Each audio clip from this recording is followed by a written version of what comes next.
इसमें सक्षम है। माननीय प्रभारी जी की क्षमताओं से पार्टी वाकिफ है।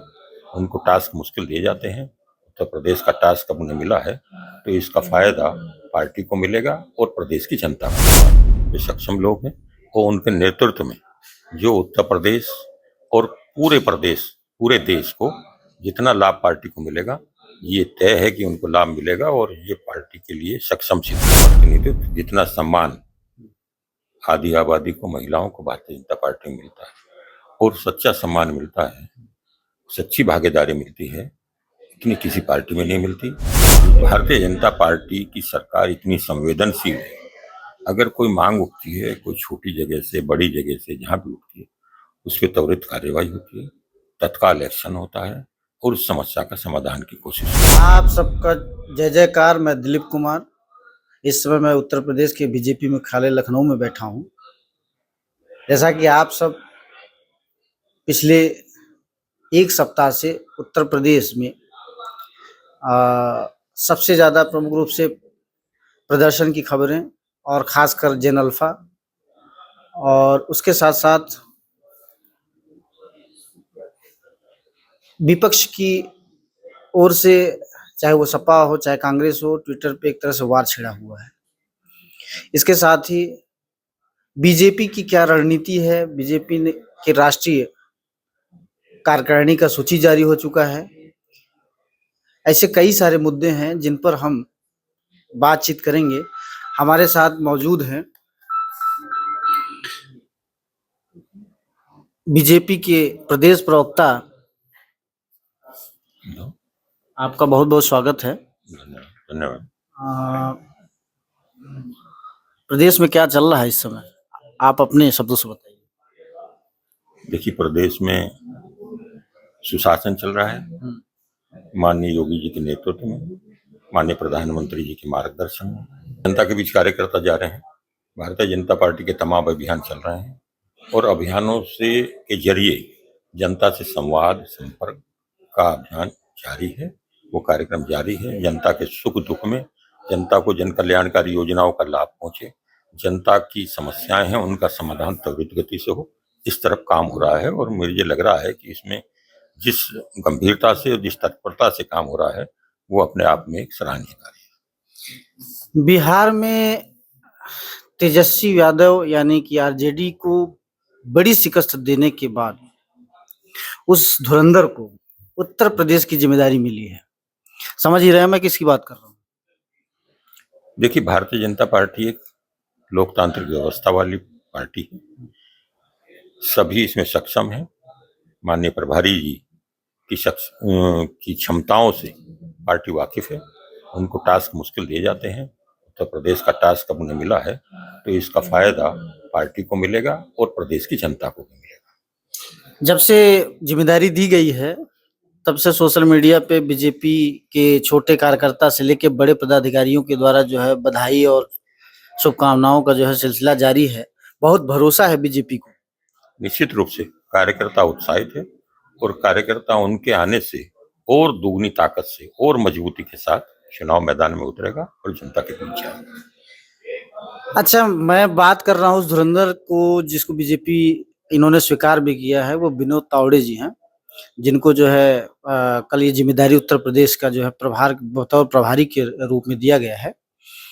इसके साथ ही जो है उत्तर प्रदेश के 8 राजनीतिक व्यक्तित्व को जो है महासचिव से लेकर उपाध्यक्ष से लेकर तमाम जिम्मेदारियां दी गई हैं। उनके लिए आप खासकर स्मृति ईरानी को लेकर क्या कहेंगे? देखिए, ये पार्टी हाईकमान का फैसला होता है और पार्टी हाईकमान जिनको सक्षम समझता है, जिनको जरूरी समझता है, उन्हीं को दायित्व देता है। तो नई जो सिलेक्शन हुआ है, जो नया चुनाव हुआ है, जिनको दायित्व मिले हैं उनको साधुवाद। वे सक्षम लोग हैं और उनके नेतृत्व में जो उत्तर प्रदेश और पूरे देश को जितना लाभ पार्टी को मिलेगा, ये तय है कि उनको लाभ मिलेगा और ये पार्टी के लिए सक्षम सिद्ध होगा। चलिए, ये रही आपकी 27 रणनीति की बात। लेकिन इस रणनीति में ये तो आपने सुना कि इनके जो है राष्ट्रीय कार्यकारिणी की नई सूची जारी हुई, जिसमें करीब करीब 65 लोगों का नाम है, उसमें से 8 यूपी के जो है स्मृति ईरानी समेत जो है कई नाम हैं जिनको जिम्मेदारियां दी गई हैं राष्ट्रीय लेवल पे। लेकिन एक सवाल और उठ रहा है, मैं अभी आगे बढ़ूंगा। एक सवाल खूब चल रहा है कि 18% करीब महिलाओं को जो है ये जिम्मेदारी पूरे 65 लोगों में दिया गया है और विपक्ष ये तंज कस रहा है कि संसद में बिल को लेकर विपक्ष को मतलब बीजेपी जो हमेशा घेरती रहे और अपने पार्टी में ही महिलाओं को आधी आबादी को लेकर जो है किस तरह से सीट लोगों को जिम्मेदारी दी, इस पे सोचना चाहिए। इस पे आप क्या बोलेंगे? देखिए, जो विपक्ष कह रहा है वो अपने भीतर झांक कर देखे कि वो क्या कर रहा है। जितना प्रतिनिधित्व, जितना सम्मान आधी आबादी को, महिलाओं को भारतीय जनता पार्टी में मिलता है और सच्चा सम्मान मिलता है, सच्ची भागीदारी मिलती है, इतनी किसी पार्टी में नहीं मिलती। ये जो भागीदारी मिली है इसकी सराहना विपक्ष को करनी चाहिए और इसका अनुकरण भी करना चाहिए। वो अपनी पार्टियों में दे, आलोचना ना करें, देखें कि भारतीय जनता पार्टी किस तरह से आगे बढ़ा रही है, किस तरह से सक्षमता कर रही है।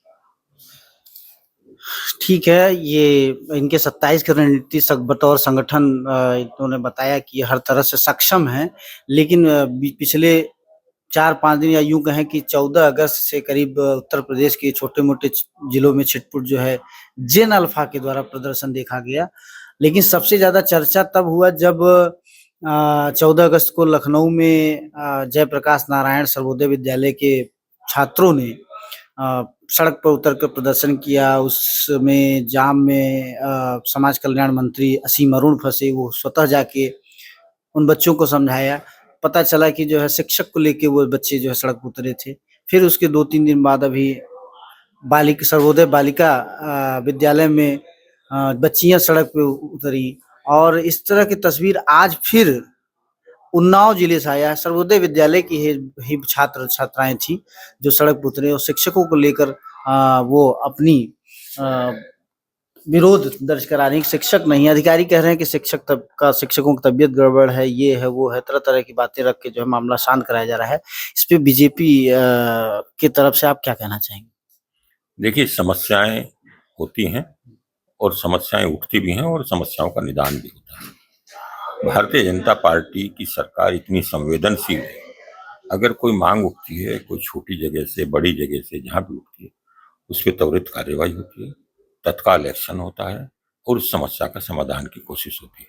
सरकार की कोशिश रहती है कि समस्या विहीन हो, परंतु समस्या विहीनता बहुत आसान नहीं होती।